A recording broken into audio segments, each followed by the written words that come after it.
Hello dear student, welcome back to our YouTube channel eigen classes.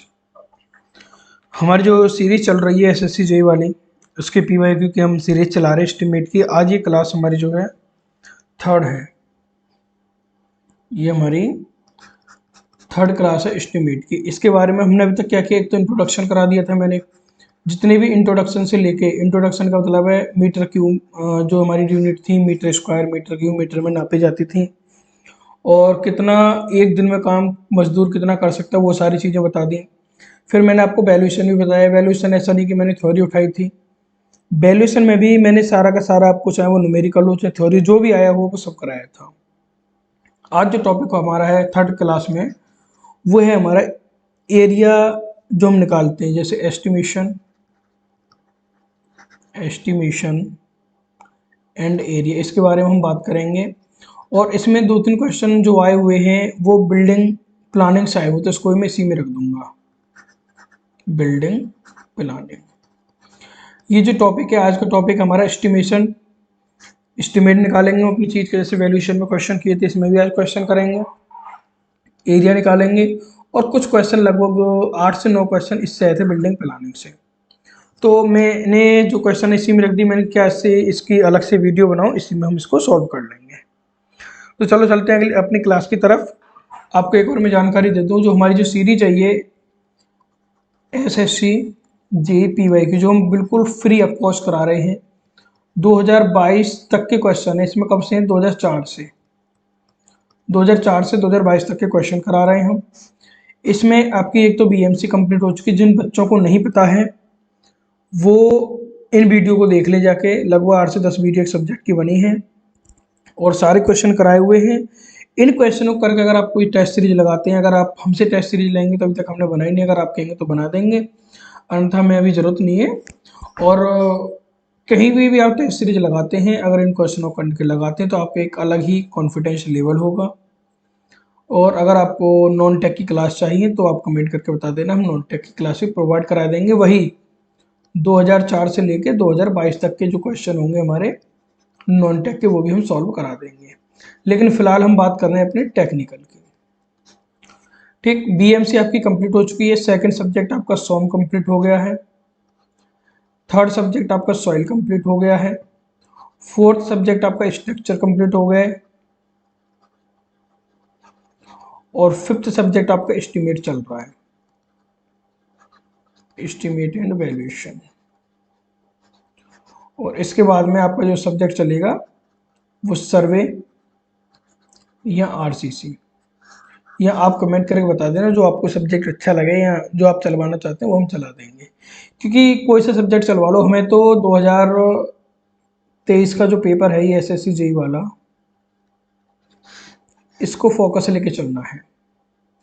क्योंकि इतना time भी नहीं है वैसे एसएससी जेई में, तो हम सोच रहे हैं कि 15 से 16 सितंबर तक आपको कंप्लीट करा के फिर आपको मॉक टेस्ट टाइप की कराई जाए। क्योंकि हमारा वो कोई उद्देश्य नहीं है कि आपको यहाँ जोड़ना है, भीड़ जोड़ना, हमें कुछ नहीं है। हमारा उद्देश्य है कि कम से कम हमारे चैनल से 500 प्लस एस्पिरेंट की जॉब लगनी चाहिए, यानी 500 प्लस बच्चे जाने चाहिए, चाहे वो डिपार्टमेंट CPWD हो, चाहे CWC हो, चाहे CWRS, ये तो है भी नहीं, अब हटाइए इसको, चाहे फरक्का बैराज वाला प्रोजेक्ट हो, चाहे आपका अंडमान निकोबार वाला हो, चाहे NTR हो,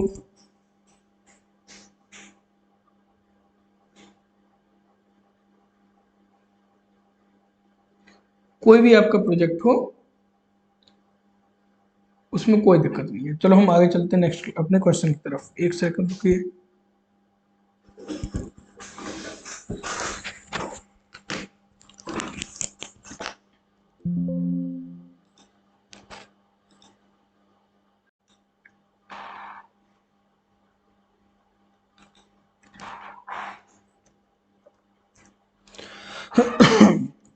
तो पहला क्वेश्चन है हमारा,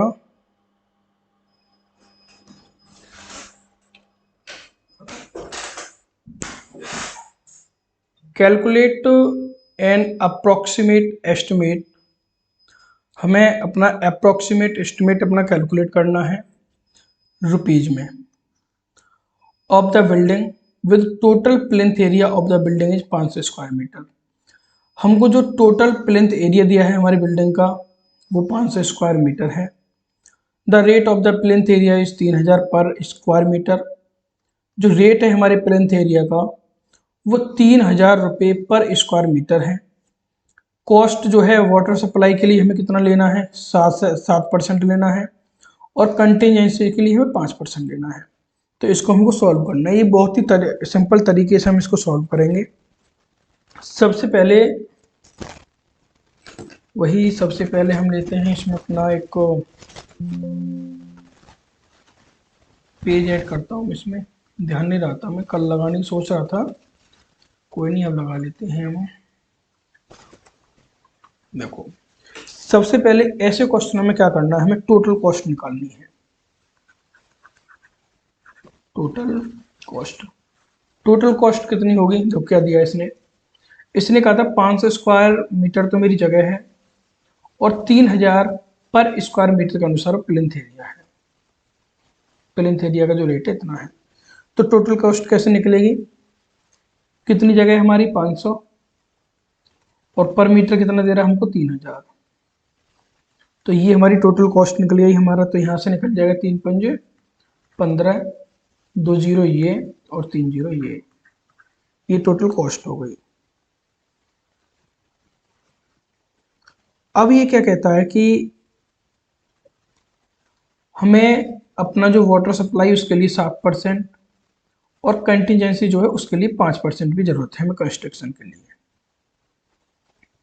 तो हम या तो 7/100 कर लें, 0.007 की मल्टीप्लाई कर देंगे, 7% इसका निकालेंगे और इसी में हम इसकी मल्टीप्लाई कर देंगे जो हमारा 5% निकलेगा।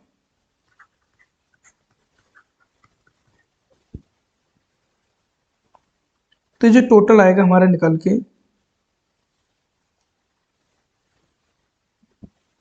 15, 1 2 1 2 3, एक तो ये जोड़ेंगे हम इसमें प्लस इसका जो 7% निकल के आएगा, 2 जीरो से 2 जीरो कटेंगे, पहले 7% बता देता हूँ आपको निकल के। तो इसका 15 75,000 रुपये आ जाएगा, 75,000 प्लस फिर इसका 5% निकालेंगे, 2 जीरो से 2 जीरो काटेंगे तो नहीं, 5% 75,000 आ जाएगा और फिर हम इसका 7% निकालेंगे तो वो आ जाएगा 15,105 और 3 जीरो ये आ जाएगा। अब इसको टोटल जोड़ देंगे तो हम ये हो जाएगा टोटल 1,68,000। हम इसको जोड़ेंगे तो चलो जोड़ते हैं इसको।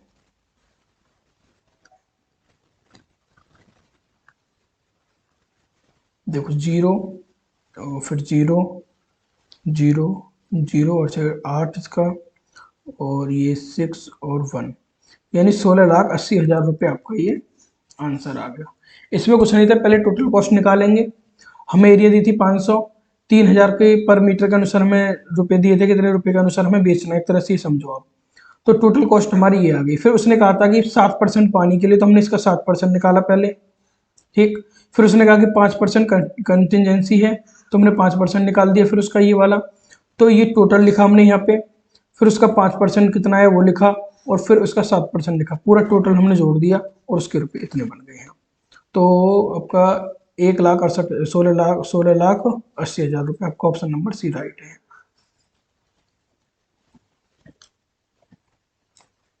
अगला क्वेश्चन है हमारा, what is the correct sequence of preparing an estimate. ये कह रहा है कि करेक्ट सिक्वेंस में लगाइए हमें प्रिपेयरिंग करनी अपनी एस्टिमेट की। तो सबसे पहले जो हम एस्टिमेट करेंगे वो अपना हम करेंगे अप्रोक्सीमेट, यानी कि एक तरह से बात करें तो मोटा मोटा रफली एस्टिमेट हमने कर दिया। तो सबसे पहले करेंगे हम अप्रोक्सीमेट एस्टिमेट होने के बाद में फिर हम डिटेल एस्टिमेट कर देंगे अपना। जब हमने डिटेल एस्टिमेट किया फिर हमें पता पड़ा कि हमारा जो सेंसन जो हमने लिया था वो 5% से ज़्यादा हो गया, ये हमें कुछ इसमें ऐड करना। तो हमें पता पड़ा कि इसमें तो हमें कुछ ऐड करना है, तो हमने सप्लीमेंट्री एस्टिमेट कर दिया, सेकंड नंबर पे आ गया, थर्ड नंबर। और फिर हमें पता पड़ा कि नहीं, हमारा तो जो है 5% या तो सेंसन हो या कोई वर्क हो तो उसका 10% होता है एस्टिमेट। आपने पढ़ा भी होगा और अगले क्वेश्चन में आएगा, वहाँ मैं डिटेल में बताऊंगा इन चीज़ों को। तो हम कर देंगे अपना रिवाइज एस्टिमेट। तो हमारा क्या है, 1 दो एक तीन चार, 2 1 3 4, ऑप्शन नंबर डी हमारा राइट है यहाँ। Option number D right answer होगा, यानी कि पहले अप्रोक्सीमेट एस्टिमेट होगा, फिर डिटेल एस्टिमेट होगा, फिर सप्लीमेंट्री होगा, उसके बाद में रिवाइज एस्टिमेट होगा। नेक्स्ट हमारा, in which type of estimate is courtyard not consider. ये कह रहा है कि इनमें से वो कौन सा एस्टिमेट है जिसमें हम कोर्ट यार्ड कंसिडर नहीं करते। काफी बार क्वेश्चन आया हुआ और ये रिपीटेड क्वेश्चन होता है, एसएससी जी का favourite question. Plinth area estimate जब हम करते हैं तो उसमें हम कोर्ट यार्ड को कंसिडर नहीं करते, आपको याद रखना है। जब हम अपना प्लिंथ एरिया एस्टिमेट करेंगे तो हम उसमें कोर्ट यार्ड को कंसिडर नहीं करेंगे। अगला क्वेश्चन है, न्यूमेरिकल ही है फिर हमारा। एक कंस्ट्रक्शन फर्म है estimated net annual rent of 90,000। एक कंस्ट्रक्शन फर्म है हमारी कोई, उसका एनुअल नेट, उसका जो नेट एनुअल रेंट जो है वो 90,000 है ऑन अ बिल्डिंग का, at the prevailing annual rate of interest. उसको जो इंटरेस्ट है वो 9% है। If the annual interest rate is revise 5%, अगर वो चाहता है कि अपने जो एनुअल इंटरेस्ट जो 9% था ये वाला, उसको रिवाइज करना चाहता है 5%। Determine the increase in the capitalise value, जब वो 9% से अपना 5% कर देगा रिवाइज, तो कैपिटलाइज वैल्यू क्या होगी, ये इसने पूछा है हमसे।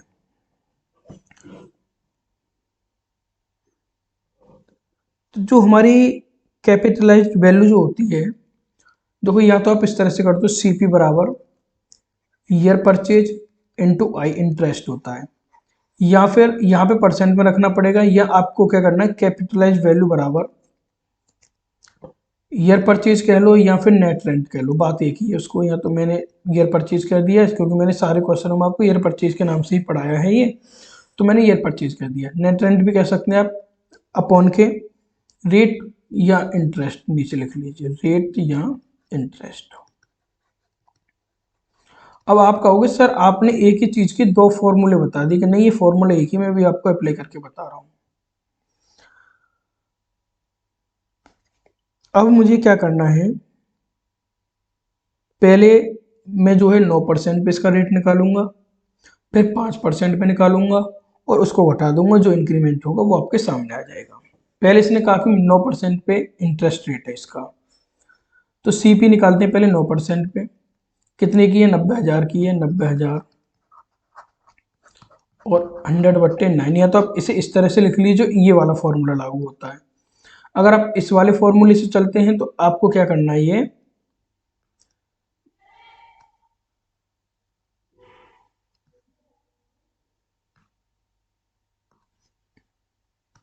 अपॉन 0.09, जब इसको हम सॉल्व करेंगे तो सॉल्व होकर आएगी 10 लाख रुपए, इतना आ गया। फिर हमें ये तो माने चलो CP1 निकाल लिया मैंने, फिर CP2 निकालना है मुझे, अब 5% पे निकालना है, तो 90,000 अपॉन 0.05, और जब मैं इसको सॉल्व करूंगा तो ये मेरा आएगा 18 लाख। अब मैं क्या करूंगा, CP1 माइनस CP2 कर दूंगा, यानी कि 10 लाख में से 18 लाख, 18 लाख में से 10 लाख को मैं घटा दूंगा, तो ये कितना आएगा मेरे पास, 8 लाख रुपए आ जाएगा। यही हमारा ऑप्शन नंबर बी है, राइट है। 8 लाख हमारा राइट आंसर है। अगला क्वेश्चन है हमारा, which of the following is not considered in plinth estimate method. ये कह रहा है कि प्लिंथ एस्टिमेट मेथड में हम क्या कंसिडर नहीं करते हैं, ये मैंने भी बताया था आपको, यही सेम क्वेश्चन आया था, बस उसमें क्या कह दिया था, कॉट यार्ड को हम किस एस्टिमेट में कंसिडर नहीं करते, ये वाला क्वेश्चन, ये सेम यही है। बस इसमें क्या पूछा, 2021 में क्वेश्चन आया था कि कॉट यार्ड को ऐसा कौन सा एस्टिमेट है जिसमें कॉट यार्ड को कंसिडर नहीं करते, वो है प्लिंथ एस्टिमेट। वही 2020 में और 2017 में क्वेश्चन इन्होंने बना दिया कि प्लिंथ एरिया एस्टिमेट में, प्लिंथ एरिया जो एस्टिमेट है उसमें कंसिडर नहीं करते कॉट यार्ड को। Option number B. अगला क्वेश्चन है, a newly built house is let out for a rent of 1000 per month. एक नया हाउस हमने बनाया था और सभी टैक्स वगैरह लगा के हमने जो रेंट पे दे दिया 1000 पर मंथ पे, 1000 रुपये पर मंथ हमने रेंट दे दिया। If out goings are at 20% of the gross rent, जो आउट गोइंग जो खर्चे वर्चे हुए हैं ये मान चलो 20% हमारे पूरे ग्रॉस रेंट जो पूरा जो रेंट आ रहा है उसमें है। And the expected rate of return, जो रिटर्न हम चाहते हैं एक्सपेक्टेड जो हम अंदाजा लगा रहे हैं यानी जो चाहते हैं वो है 10%। What is the capitalise value, capital value या कैपिटलाइज वैल्यू वही इसने पूछ ली रेंटल मेथड से। चलो इसको हम सॉल्व करते हैं, वही सेम वही होगा, इसमें कुछ नया नहीं होगा। सबसे पहले ये चाहता है कि 20% आउट गोइंग, तो हम क्या करेंगे 1000 रुपये पर मंथ है, हम पूरे साल की बात करेंगे तो 1000 रुपये पर मंथ है, तो 12 महीने एक साल में होते हैं, तो 12 महीने में 12,000 रुपये हो गया। तो 12,000 का 20% निकालो पहले,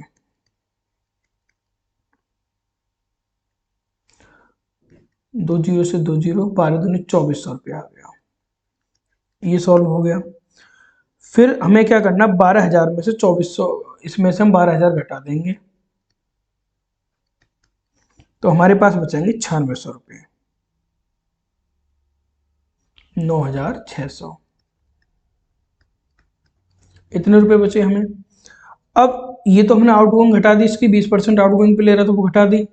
अब ये कहता है कि मुझे जो 10% क्या चाहिए, रेट ऑफ इंटरेस्ट, इसका 10% ये जो रेट ऑफ इंटरेस्ट है। तो अब निकाल, तो कैपिटल वैल्यू बराबर वही 9600 पे निकलेगी अब, और 10% इसको चाहिए, तो ये 0 और ये होगी 96,000। 96,000 ऑप्शन नंबर डी हमारा राइट है। क्वेश्चन जो आते हैं इसके एस्टिमेट में बहुत ही सिंपल है, थ्योरी तो ये समझो पढ़ो और आंसर तो ऐसी आती है। क्वेश्चन जो आते हैं थोड़े, आप देख रहे हो सॉल्यूशन कुछ नहीं है, बस थोड़ा सा दिमाग इधर उधर घुमाना है। पहले इसने कहा कि 1,000 रुपये पर मंथ है, तो हमने पूरी साल का निकाला तो ये 12,000 रुपये हो गई। फिर इसने कहा कि 20% आउटगोइंग खर्चे वगैरह निकाल दिए हमने, 20% 12,000 का निकाल दिया, तो हमें 9600 रुपये बचे। अब ये कहता है कि 10% जो है मेरा मुझे रिटर्न चाहिए, तो मैंने क्या कहा 10% इंटरेस्ट रेट है, कैपिटल वैल्यू निकाली, 96,000 रुपये आ गई। ये इसका सॉल्यूशन था। अगला है the most accurate cost for a building project is arrived at through. ये कह रहा है कि मोस्ट एक्यूरेट बिल्डिंग प्रोजेक्ट में पूछ रहा है कौन सा एस्टिमेट मोस्ट एक्यूरेट है। या ये 2020 में क्वेश्चन पूछा था, वही 2017 में और 2018 में ये क्वेश्चन आया था कि मोस्ट रिलेवेबल एस्टिमेट। बहुत क्वेश्चन आपको मिलेगा, बहुत घूमता हुआ मिलेगा, जहां भी आपको डिटेल्ड एस्टिमेट दिख जाए इस कंडीशन में, वहीं अपना आंसर इसमें लगा दीजिएगा। तो ऑप्शन नंबर ए हमारा ठीक है यहाँ पे, डिटेल एस्टिमेट। अगला है which of the following method is an initial cost based valuation. ये कह रहा है कि इनमें से वो कौन सा मेथड है जो इनिशियल कॉस्ट बेस्ड वैल्यूएशन पर है। तो इनिशियल कॉस्ट बेस्ड जो मतलब, इनिशियल का मतलब है शुरुआती करते हैं, तो शुरुआती मैंने आपको बताया था एक अप्रोक्सीमेट एस्टिमेट होता है, अप्रोक्सीमेट। इसमें क्यूबिकल आता है, इसमें ही प्लिंथेरिया मेथड आता है, इसमें ही वे 4-5 मेथड होते हैं। तो हमें यहाँ पे जो है हमारा देखो, क्वांटिटी सर्वे मेथड से आप नहीं निकालोगे, straight line method, centre line method. Centre line method का अलग है जो हम एस्टिमेट वगैरह में निकालते हैं, लेकिन यहाँ पे जो राइट आंसर आपका ऑप्शन नंबर डी है, जो इनिशियल कॉस्ट बेस पे इसने पूछा है, तो वो हो जाएगा हमारा cube rate estimate method. Option number D हमारा राइट आंसर। अगला है द मोस्ट, अच्छा वही है इसका ऑप्शन नंबर डी, वही दोबारा लग गया।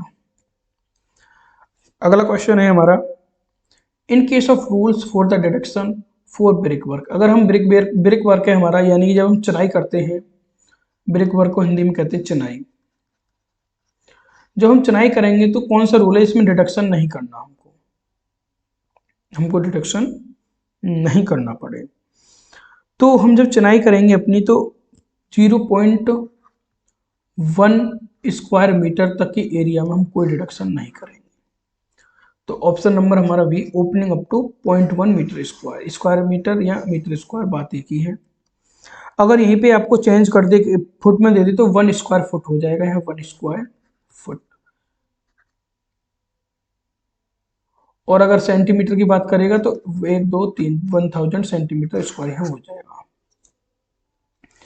यही क्वेश्चन आपका 2020 में भी आपको देखने को मिला था, 18 में मिला था। इसका मतलब एसएससी में जो है रिपीटेड क्वेश्चन भी होते हैं, ये मैंने आपको पहले ही बताया था और ये प्रूव भी करता हुआ चल रहा हूं मैं। अगला क्वेश्चन है,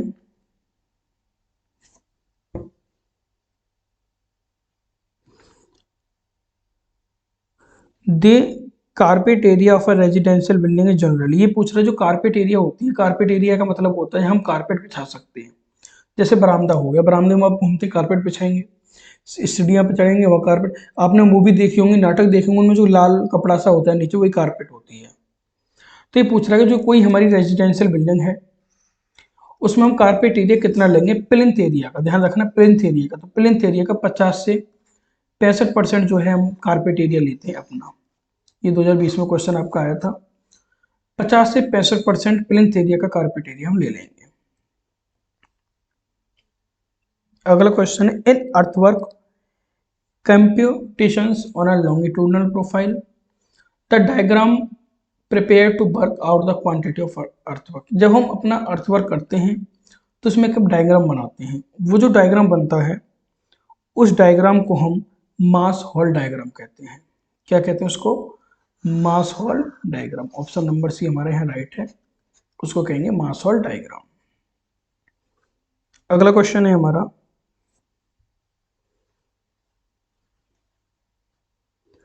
N owner of a building sets aside 1500 as sinking fund. एक हमारा ओनर है, बिल्डिंग का मालिक है, वो 1500 रुपये सिंकिंग फंड के बैंक में डाल देता है एवरी ईयर, प्रत्येक साल, यानी हर साल 1500 रुपये अपने बैंक में डाल देता है सिंकिंग फंड के लिए। From the rent the gets from the building he wishes to rebuild another portion of the building after 25 years. वह इच्छा जाहिर करता है, यानी इसकी इच्छा है कि वो अपनी बिल्डिंग में एक पोर्शन बनाना चाहता है आफ्टर 25 ईयर्स, 25 साल के बाद। If the rate of interest of the bank is 7%, जो बैंक का जो रेट ऑफ इंटरेस्ट है वो 7% है। What will be the amount available with him after 25 years, 25 साल के बाद उसके पास क्या अमाउंट रहेगा। और हमको एक क्वेश्चन में देते हैं 1.047 की वैल्यू 5.43 लेनी है। तो इस तरह का अमाउंट निकालने के लिए हम सिंकिंग फंड निकालते हैं एस आई अपॉन 1 प्लस आई की पावर n माइनस 1। एस की वैल्यू आई, यहाँ सिंकिंग फंड हो गया आई, इसको हम सॉल्व करेंगे तो हमें सिंकिंग फंड यहाँ से हम निकालते थे, लेकिन हमको सिंकिंग फंड दे दिया इसने रुपए पूछे, यानी एस पूछा है हमें यहाँ से। तो आई इसने 1500 दिया है, क्योंकि 1500 रुपये हर साल ही जमा कर रहा है, बराबर एस हमको यहाँ से निकालना है कितने रुपए हैं, और आई की वैल्यू इसने 0.07 हमको दे दी, मैंने परसेंट को कन्वर्ट कर लिया है 7% को, एस आई की वैल्यू, ठीक। 1 प्लस 0.07 एन जो होता है हमारे यहाँ टाइम होता है, जो इसने 25 साल दिया है, माइनस 1। तो 1500 एस इंटू 0.07, 1.07 की पावर 25 माइनस 1। 1.047 की पावर 25 का मान 5.43 दिया है, इसकी जगह 5.43 रखेंगे। तो यहाँ से जो हमारी एस की वैल्यू आएगी वो 94929 यहाँ से आ जाएगी, 94,929। यानी कि अगर मालिक आज 1500 रुपये हर साल अपने बैंक में 7% के हिसाब से जमा करता है, तो 25 साल बाद उसे अपने घर बनाने के लिए 94,929 रुपये होंगे उसके पास में, ताकि वो अपना घर दोबारा बना सके। अगला क्वेश्चन है हमारा, which of the following statement is incorrect. सबसे मेन चीज जो क्वेश्चन में होती है, मैं आपको बता रहा हूं, वो ये देखना है इनकरेक्ट। ये क्वेश्चन आते हुए भी गलत करा देता है, तो इसमें इनकरेक्ट ढूंढना है हमें। The carpet area of a building along with area of its kitchen, नहीं, जब ये गलत हो गया। क्या आप कारपेट एरिया को अपने किचन में बिछाओगे, बिल्कुल नहीं बिछाएंगे। The total plinth area of a building shall be sum of the plinth area at every floor including the basement, नहीं। प्लिंथ एरिया में ऐसा कुछ नहीं होता। The usable covered area of the rooms of any story of a building is called carpet area. ऐसा कुछ नहीं है कि यूजेबल जो एरिया है पूरी रूम की उसे हम कारपेट एरिया बिल्कुल नहीं कहेंगे। क्या आप अपने कमरे में बेड के नीचे कारपेट बिछाना पसंद करेंगे? अगर नहीं करते हो, अगर करते हो तो ये आंसर ठीक है, और नहीं करते तो आंसर गलत है। Circulation area is the area of doors and window. जो सर्कुलेशन एरिया है वो हमारी एरिया जो है डोर्स और विंडो की एरिया है, बिल्कुल सही बात है, वही हमारी सर्कुलेशन एरिया होती है। 2020 में क्वेश्चन आपका आया था। अगले क्वेश्चन की तरफ हम चलते हैं अपने। अगला क्वेश्चन हमारा कहता है estimate the quantity of brick machinery required for construction of a room. एक हमें एस्टिमेट करना है अपनी ब्रिक मशीनरी यानी कि ईंट चिनाई का। ये आपको इतना पता ही होगा, ईंट चिनाई ब्रिक मशीनरी। जो मुझे लगेगा कि आपको दिक्कत हो सकती है उन शब्दों को मैं हिंदी में लिखता हुआ चलूंगा। रिक्वायर्ड कंस्ट्रक्शन ऑफ रूम, एक रूम है 4 मीटर इंटू 3 मीटर का। ये जो है इंटरनल डायमेंशन है हमें बनानी। इसकी जो थिकनेस है वो 250 mm है। 2 विंडो लगी हुई हैं इसमें, जो 2 मीटर इंटू 1.5 मीटर माप है हमारी विंडो का, और एक डोर यानी एक दरवाजा लगा हुआ है 1.5 इंटू 2.2 मीटर का। is to be provided to the room height between top of plinth beam and bottom of the slab beam should be। Height जो बिल्डिंग की हमारी 4 मीटर है। इसके लिए मुझे ये बताना है कितने मीटर क्यूब ब्रिक मेसनरी होगी। तो देखो इसके लिए क्या करना पड़ेगा,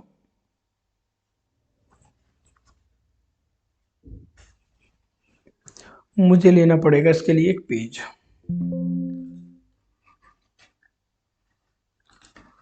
हम लेते हैं यहाँ पे एक न्यू स्लाइड, और देखो यहाँ भी मुझे एक पेज लेना पड़ेगा। यहाँ भी मैं न्यू स्लाइड ले लेता हूँ, यहाँ भी लेना पड़ेगा, यहाँ भी न्यू स्लाइड ले लेता हूँ। मैं न्यू स्लाइड ले लेता हूँ पहले, चलो यहाँ से बाद में ले लेंगे। ये हम न्यू स्लाइड अपनी ले लेते हैं।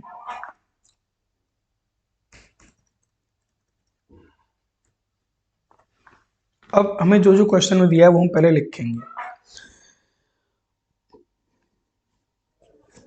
रूम की जो डायमेंशन में सीधा लिखूंगा क्योंकि मैं नहीं चाहता आपको टाइम वेस्ट हो, मेरा भी खाली मैं रूम लिखूंगा। इसकी जो डायमेंशन दी है मुझे 4 मीटर इंटू 3 मीटर दिया है, 4 इंटू 3 मीटर का। फिर उसके बाद में इसने कहा कि मेरी डायमेंशन जो है विंडो भी दी है मुझे, डब्ल्यू से मैं विंडो को शो कर रहा हूँ, जिसकी डायमेंशन 1.5 इंटू 2 मीटर है। फिर मुझे इसने एक डोर भी दिया है जो 1.5 इंटू 2.2 मीटर का है, और उसके बाद में इसने मुझे हाइट भी दी है जो 4 मीटर की है, ये इसने मुझे दिया है। और इसने मुझे थिकनेस भी दी है जो 0.25 मीटर की है, ये डाया इसने दिया है।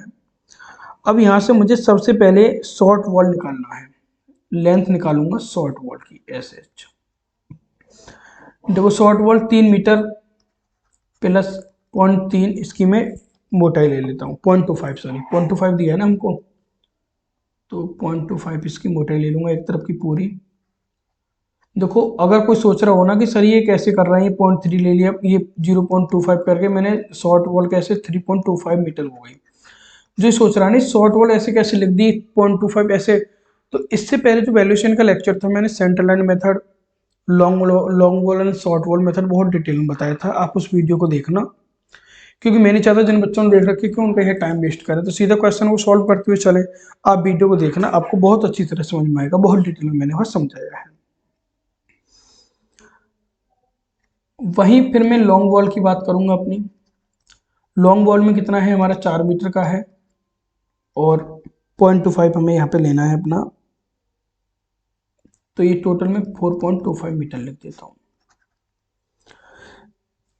अब मुझे टोटल लेंथ चाहिए यानी L चाहिए, तो देखो 2 दीवार इसकी है, 2 इसकी, तो 2 की गुणा में ही कर लूंगा बाहरी।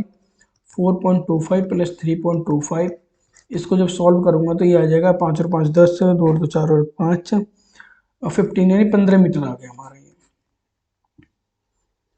15 मीटर हमारा आ गया। अब मुझे क्या करना है, कुछ इसमें से डिडक्शन करना है। जैसे मेरा विंडो हो गया, जो मुझे विंडो दी है, ये डोर दिया, क्या मैं इनमें दीवार लगाऊंगा? बिल्कुल नहीं लगानी पड़ेगी, ईंट तो लगेगी नहीं, ये तो ये हटाएंगे फिर यहाँ से। तो इसका मतलब LBH अपने पूरे मकान का मैं ले लूँगा, जो मैंने मकान बनाया उसमें इसमें डिडक्शन कर दूंगा, डिडक्शन। तो देखो एल कितना निकला, 15 मीटर, ब्रेथ कितनी है 0.25, और हाइट कितनी है 4। ये तो टोटल हो गया मेरे रूम का। अब इसमें से मुझे घटाना है क्या, देखो सबसे पहले खिड़की का घटाता हूं मैं, 2 खिड़की है मेरी 1.5 इंटू 2 की, ठीक, और 0.25 इसकी भी वो लेनी है मुझे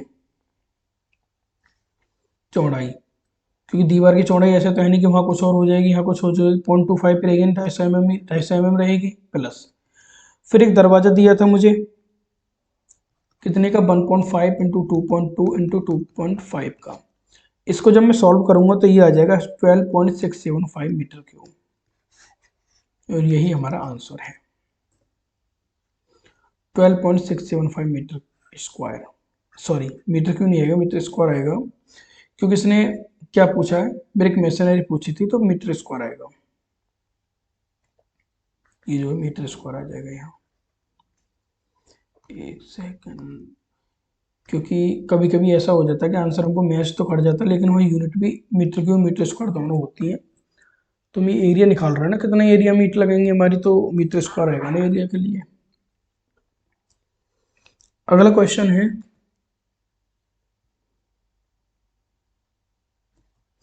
ये कहता है कि estimate the quantity 2.5 metre DPC. अच्छा डीपीसी वाला क्वेश्चन आ गया, चलो इसको भी सॉल्व करते हैं। Estimate the quantity of 2.5 thick DPC damp proof force, यानी 2.5 सेंटीमीटर की डीपीसी है, उसे रिक्वायर है रूम की 4 गुना 3 मीटर का हमने रूम बनाया, इंटरनल डायमेंशन है 250 mm इसकी थिक है, और इसमें विंडो है 2 मीटर विथ है, और 1.5, देखो सेम वही है इसका आंसर आपको, ये HW आपके लिए, इसका आंसर आपको कमेंट में देना, सेम वही क्वेश्चन है, उसी तरीके से होगा, बस फर्क इतना है वहाँ हमने पूरा सॉल्व किया, यह इन्होंने ऑप्शन दे दी कि ऐसे ऐसे कौन कौन से ऑप्शन हमारे हैं ठीक होंगे। तो हाइट और रूम की भी 4 मीटर ही हाइट दी है इन्होंने, तो ये आपको सॉल्व करना है। आगे बढ़ते हैं हम लोग, यही inside walls of two room, देखो यही वही क्वेश्चन है ऐसा ही, इसको भी, चलो इसको लास्ट में करते हैं, हम लास्ट में करते हैं इसको, क्योंकि एक साथ जब हम न्यूमेरिकल करेंगे ना, एक साथ न्यूमेरिकल करते रहे तो एक बोरियत सी फील हो जाएगी आपको भी कि सर क्या न्यूमेरिकल करा रहा है, एक मुझे भी हो जाएगा न्यूमेरिकल ही चल रहा है। तो हम जो है, ये जो PDF किसी और ने बनवाई थी, मैंने किसी और से बनवाई थी क्योंकि मुझे टाइम नहीं था, जब मैं PDF बनाता तो मैं क्वेश्चन ऐसे रखता हूँ, न्यूमेरिकल थ्योरी, ताकि एक मजा सा बना रहे क्लास में। चलो करते हैं, calculate the cost of cement required, हमें कैलकुलेट करना cost of cement required, cement जो हमें रिक्वायर्ड उसकी कॉस्ट। ड्राई वॉल्यूम हमको 15.4 मीटर क्यूब है, और मिक्स 1:4 है हमारा, और रेट ऑफ सीमेंट पर क्यूबिक 500 है हमारा। इसको सॉल्व करते हैं हम। देखो इन्होंने जो ड्राई वॉल्यूम दिया है हमको 15.4 दिया है, क्योंकि इतना टाइम नहीं होता कि हम पहले लिखें ड्राई वॉल्यूम ऑफ सीमेंट। देखो अब मुझे नहीं लगता, अब आप खुद देखना, देखो मैं कैसे लिखूंगा ये,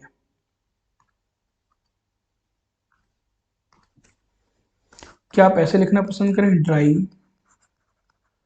वॉल्यूम ऑफ सीमेंट बराबर 15.4 मीटर क्यूब। उसके बाद में हमको ratio of concrete grade, ratio of concrete, क्या ऐसे लिखना पसंद करोगे, बिल्कुल नहीं करोगे। और अब तो एक चीज़ और होगी, लिखना भी पसंद वैसे भी नहीं करेंगे, और अब तो डिस्क्रिप्टिव पेपर भी नहीं रहा हमारा, पेपर सेकंड, अब तो वो भी MCQ वाला हो गया है। तो सीधा सॉल्यूशन निकालो, ड्राई वॉल्यूम हमको 15.4 का दिया है, और हमको इसने सीमेंट पूछा है, तो इंटू 1, देखो इसका मल्टी, हमको इसको जोड़ते हैं 1:4। देखो सीमेंट का, अगर मैं यहाँ से सीमेंट का रेशियो निकालूंगा, इतना मैथ तो आपको आता होगा, सीमेंट कितना एक है, कितने में से 4 और 2 6 और 1 7 में से, तो इंटू 1/7। यहाँ से मेरा सीमेंट निकल जाएगा, कितना आ गया 7 दूनी 14, और 7 दूनी 14, यानी 2.2 मीटर की, यहाँ से मेरे सीमेंट की क्वांटिटी आ गई। सीमेंट की क्वांटिटी निकलने के बाद में इसने कहा था कि मेरा 500 मीटर की जो है मेरा सीमेंट है बेचना है मुझे, यानी वो है, तो 500 की मल्टीप्लाई कर दूंगा, तो 0 0 5 दूनी 10, 5 दूनी 10, 2 12 और एक बाद एक, यानी 1200 रुपये मेरा यहाँ पे आंसर है। ऑप्शन नंबर में ए राइट मेरा यहाँ आंसर है 1200 रुपये। किसी को यहाँ तक कोई दिक्कत हो तो बता देना। सॉरी सॉरी सॉरी 1100 आएगा, नहीं 1200, 5 दूनी 10, सॉरी 1100 आएगा, 1100 मेरा आंसर है यहाँ। सॉरी सॉरी सॉरी, ये एक तो लाइट गई हुई है यार रूम से बिल्कुल, ऊपर से गर्मी लगी हुई है, बहुत तेज पसीने आ रहे हैं। वीडियो बना ही रहा हूँ मैं आपके लिए, क्योंकि मैं नहीं चाहता कि आपको गैप हो कल पढ़ाई में। तो 1100 रुपये आपका आंसर आ जाएगा। तो जब गर्मी होती है ना, और गर्मी बहुत ज़्यादा हो रही है, हमारे बिजली और नहीं आ रही, चलो कोई बात नहीं, ये तो पर्सनल प्रॉब्लम है, आगे चलते हैं। Which of the following method is not use for estimating brick work of a building. ये कह रहा है कि इनमें से वो कौन सा मेथड है। नोट का विशेष ध्यान रखना है आपको, ये नोट को नहीं भूलना, बाकी सारी चीज़ को आप भूल जाना। एस्टिमेटिंग ब्रिक वर्क में हम इसको यूज नहीं करेंगे। देखो, crossing method, mid section method, long wall and short wall method, centre line method.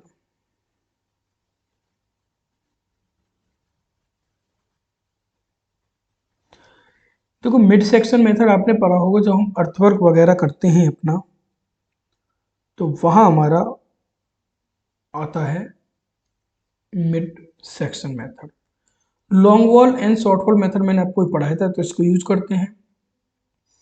Centre line method भी मैंने भी कुछ देर पहले आपको बताया था कि वहाँ हम यूज करते हैं इसको, तो ये भी होंगे। क्रॉसिंग मेथड भी होता है, जहाँ हमारे क्रॉस वॉल होती है, हम इसको यूज कर लेते हैं। तो हमारा ऑप्शन नंबर 1 बचा मिड सेक्शन फॉर्मूला। या तो हम अपना वॉल्यूम निकालना, इससे हम वॉल्यूम निकालते हैं, या हम इससे एरिया भी निकाल देते हैं। इन दोनों चीज़ों को मिड सेक्शन फॉर्मूला से निकाल देते हैं। शायद किसी को याद आ रहा हो, तो वॉल्यूम निकालूँ तो B D plus H D square into L, ये वाला फॉर्मूला इसमें लगता है। अगले क्वेश्चन की तरफ चलते हैं। ये क्या हो गया,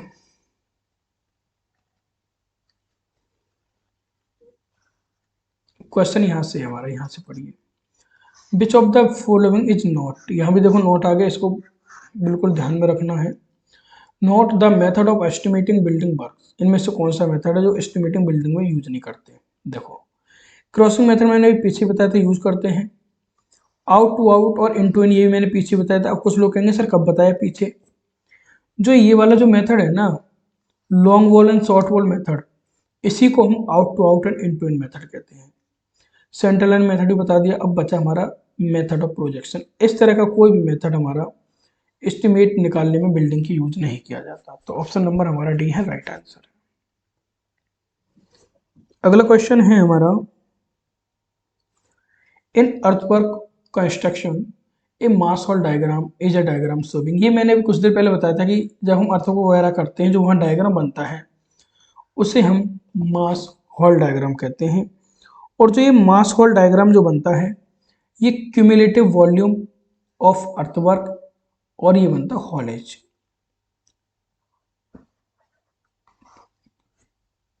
ऑप्शन नंबर हमारा डी। इस तरह का मैं एक बार डायग्राम दिखा दूं, इस तरह से हमारा डायग्राम होता है। यहाँ तो होता है हमारा स्टेशन, यहाँ वॉल्यूम होता है क्यूमुलेटिव वॉल्यूम, इस तरीके से बनता है हमारा। यहाँ जाता है इस तरीके से, जैसे व्यक्ति की सांसें चल रही हों, इस तरीके से बनता है हमारा। अगला क्वेश्चन है हमारा, बड़ा खतरनाक क्वेश्चन है, लेकिन इस क्वेश्चन में कुछ है नहीं, देखने में लग रहा मुझे तो। जो खतरनाक क्वेश्चन दिखता है उस क्वेश्चन में कुछ नहीं होता। Observe the given figure and answer the question that follow. ये हमको बरामदा दिया है, और ये दिया है, इसने पूछा है कि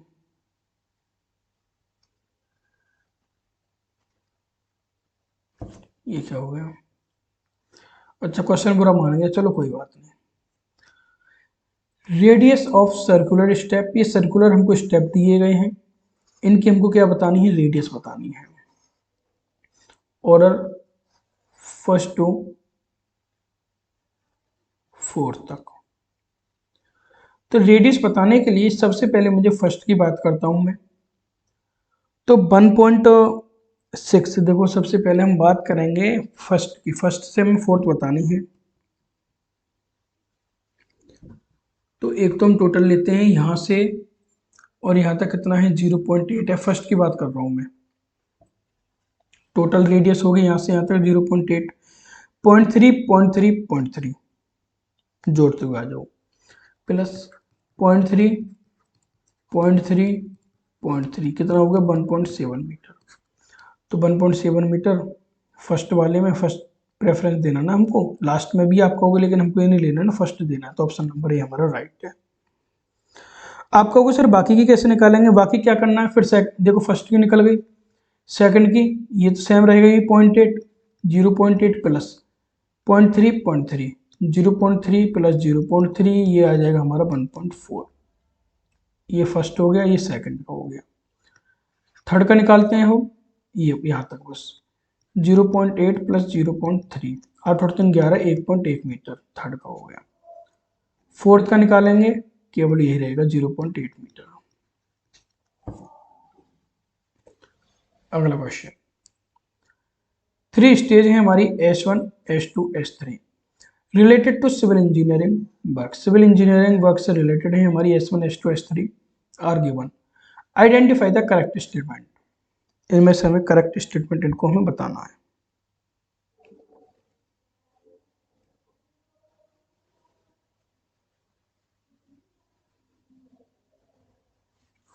तो क्वेश्चन है हमारा, moulds of earth left undisturb and pits out for volume earth are known and dead man, बिल्कुल। In earthwork the final shape of the ground after excavation और filling up is known as बर्जिश, ये भी ठीक बात है।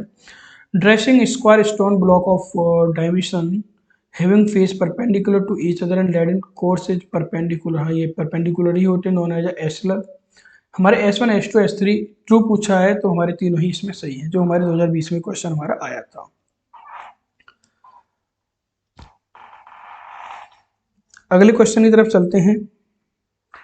Estimate the quantity of concrete required to 175 mm thick, 175 mm की thick है आरसीसी की स्लैब।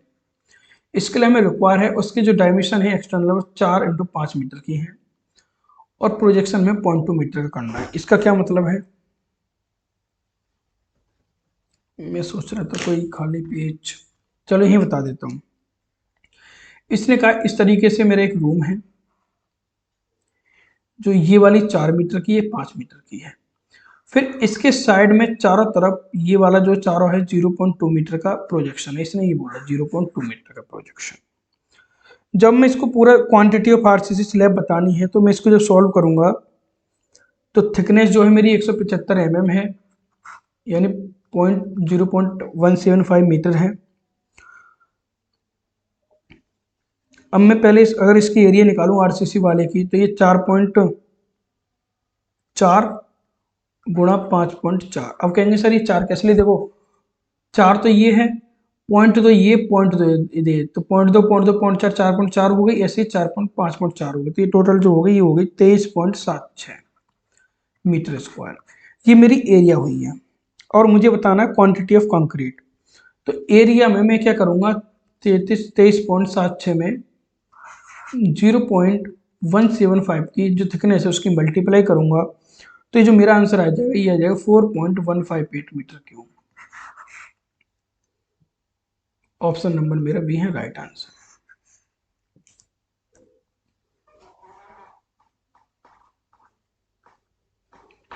अगला क्वेश्चन है,